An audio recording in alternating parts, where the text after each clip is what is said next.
मौलाना अबुल कलाम आज़ाद 11 नवंबर को 1888 में पैदा हुए। इनकी पैदाइश शहर मक्का है, सरजमीन हिजाज है। इनकी पैदाइश ही इनके औसाफ और खुसूसियात का एक बेहतरीन नमूना और सबूत है। जिस ज़मीन पर ये पैदा हुए हैं और जिस ज़मीन पर पैदा होने के बाद इनमें जो औसाफ और खुसूसियात आए हैं और वो खुसूसियात बतौर ख़ास मुल्क के हिंद के लिए वक्फ करना और अपने आप को निछावर करना, कुर्बान करना, ये मौलाना अबुल कलाम आज़ाद की मुल्क हिंद के लिए एक बहुत बड़ी कुर्बानी, न सिर्फ कुर्बानी बल्कि इनके औसाफ और इनकी काबिलियत और सलाहियत मौलाना अबुल कलाम आज़ाद और अल्लामा इकबाल, ये दो शख्सियतें पैदा होते हैं लेकिन इनको किसी यूनिवर्सिटी, किसी मदरसे या किसी कॉलेज की ज़रूरत नहीं होती। मिंजानी बदला के ये लोगों को वो इल्म और सलाहियत से नवाजा जाता है। दिल और दिमाग इनके रोशन रहते हैं हमेशा। मैं अल्लामा इकबाल के बारे में तो कुछ नहीं कहूँगा, बस इतना कहूँगा कि वो कौम और मिलत के ऊपर अपने कलम, अपने ज़हन से एक एहसान अजीम किए हैं जो कौम और मिलत उनको उस तरह का रेस्पॉन्स नहीं दी जैसा देना चाहिए। अब रही बात मेरे टॉपिक की, मौलाना अबुल कलाम आज़ाद।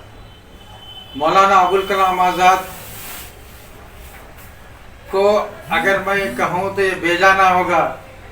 जिस तरीके से शरीयत में और इस्लाम में 100 बरस में एक आदमी पैदा होते हैं जो शरीयत की हिफाजत करते हैं या इस्लाम के लिए वो बहुत बड़ा कारनामा होते हैं, जिन्हें मुजद्दिद के नाम से याद किया जाता है। अगर शरीयत में मुजद्दिद हो सकते हैं 100 साल में पैदा, तो सियासत में ये मौलाना अबुल कलाम आज़ाद ही हैं जो पैदा हुए थे हिंदुस्तान के लिए, मुल्क हिंद के लिए, भारत के लिए।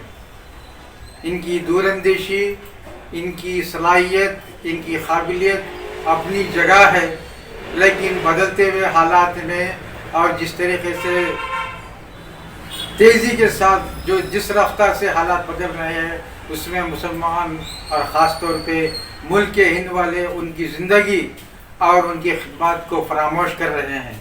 ये मुल्क के हिंद के मुसलमानों का और मुल्क के हिंद के लोगों का कम से कम ये रवैया इख्तियार करना चाहिए कि इनके खिदमत को सराहना चाहिए। इनकी पैदाइश के वक्त कम से कम इनको खिराज अक़ीदत पेश करना चाहिए, जो नहीं हो रहा है।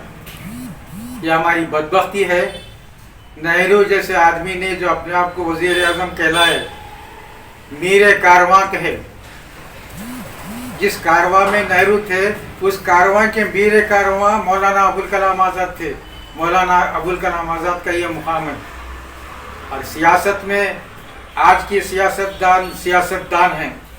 मैं अगर सियासतदान को, मेरी तरफ से मेरा ज़ाती ख्याल है, अगर किसी को तकलीफ़ ना होती हो तो ये कड़वी हकीकत है, आज का सियासतदान मुल्क के हिंद में ख़ास तौर पर मुसलमान या तो कौम फरोश है या मौलाना अबुल कलाम आज़ाद अपनी पूरी ज़िंदगी कौम और मिलत के लिए लगा दी। वो लोग जो हिंदुस्तान से अलग होकर बंटवारे के तौर पर जाना चाह रहे थे, बंटवारे की कहानी बहुत लंबी है, जिसके लिए कुछ लोग किसी पर इल्ज़ाम लगाते हैं, जैसे कि मोहम्मद अली जिन्ना बंटवारे की जिम्मेदार हैं। ये बात गलत है, मैं इसमें तफसील में जाना नहीं चाहता, लेकिन इतना कहूँगा कि मुल्क के हिंद में पैदा होकर मुल्क के हिंद के मुसलमानों को नसीहत, वसीयत और वाज बयान के ज़रिए मजबूर करना है कि ये तुम्हारा पैदाइशी वतन है, यहीं रहना, छोड़कर नहीं जाना।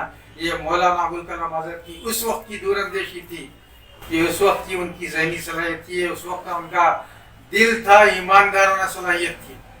ये सियासी मुदब्बिर थे। अगर मुदब्बिर कहा जाए तो उनको कहा जाएगा, या डेफिनेशन ऑफ मुदब्बिर क्या है, जहाँ पर सियासत ख़त्म होती है, सियासतदान ख़त्म होते हैं, उसके बाद जो दूसरा चैप्टर या दूसरा स्टेप होता है उसको मुदब्बिर कहते हैं। इनको पॉलिटिकल थिंकर या पॉलिटिकल एनालिस्ट कहा जाए तो भी बेजाना होगा। बहुत दूर अंदेश थे, सियासी नज़र रखते थे, माशरती बुराइयों को अच्छी तरह से जानते थे। मुसलमानों में उजागर करना, मुसलमानों में एक किस्म की अवेयरनेस पैदा करना, मुसलमानों को हिंदुस्तान से वाबस्तगी पैदा करना। क्यों ईस्ट इंडिया कंपनी वाले, ब्रिटिश वाले जिस तरह से मुसलमानों के नफ्सियात दिल दिमाग पर छाए थे, उनमें एक नई जागृति पैदा करना वक्त की ज़रूरत थी, जो मौलाना ने किया है। ये मौलाना का मुल्क हिंद पर और मुल्क हिंद के मुसलमानों पर एहसान अजीम है। मौलाना की बरसी पर ख़ास तौर पर मैं दो बातें, एक मेरी अपने कौम और मिल्लत मुसलमानों को और दूसरा कांग्रेस को कहना चाहता हूँ। मैं पहले कांग्रेस वालों को ये बताना चाहता हूँ, ख़ास तौर पे मेरी मुराद बोसराज साहब और उनके बेटे रवि बोसराज से है। मैं ये दोनों से अपने ख्यालात का इजहार कर रहा हूँ और उम्मीद करता हूँ कि ये लोग इसको इम्प्लीमेंट करेंगे, इसको इन्फोर्समेंट पे लाएंगे। बोसराज साहब, अगर आप चाहे तो मौलाना अबुल कलाम आज़ाद की पैदाइश के वक्त, जो मौलाना अबुल कलाम आज़ाद तालीम के मैदान में तालीम पर बहुत ज़्यादा, और तालीम आज जो हिंदुस्तान का एजुकेशन पॉलिसी है वो सब की सब बनाई हुई, उसकी पॉलिसी मेकिंग सिर्फ मौलाना अबुल कलाम आज़ाद की है। जब मौलाना अबुल कलाम आज़ाद हिंदुस्तान में एजुकेशन के लिए इतनी कुर्बानियाँ दिए चुके हैं, तो मुल्क हिंद में रेलवे के लिए बजट हो सकता है, जर्मनी में स्पोर्ट्स के लिए बजट हो सकता है। तो बोसराज साहब, आप ऐवानों में, काउंसिल में और पार्लियामेंट में इस बात को उठाइए।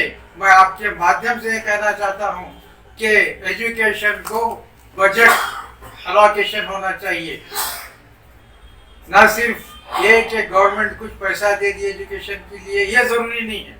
ज़रूरी ये है कि कुछ लोग बेदार होकर आज मौलाना की बरसी पर ये बात को आम करके जाएं कि हमको हिंदुस्तान में एक तालीमी बजट की ज़रूरत है, रेलवे की बजट की ज़रूरत नहीं है और आम फाइनेंशियल बजट की ज़रूरत नहीं है। पहले तालीम का बजट डिक्लेयर हो, बाद में आम फाइनेंशियल बजट हो। तालीम के लिए बजट का होना बहुत ज़रूरी है और इसके लिए मेरा जैसा आदमी काफ़ी नहीं है। आप जैसे लोग, बोसराज साहब और रवि बोसराज साहब, रवि बोसराज साहब से मैं कहना चाहता हूँ, जिनके मरासिम और ताल्लुकात दिल्ली में, राजधानी दिल्ली तक है, कांग्रेस के हेडक्वार्टर तक है।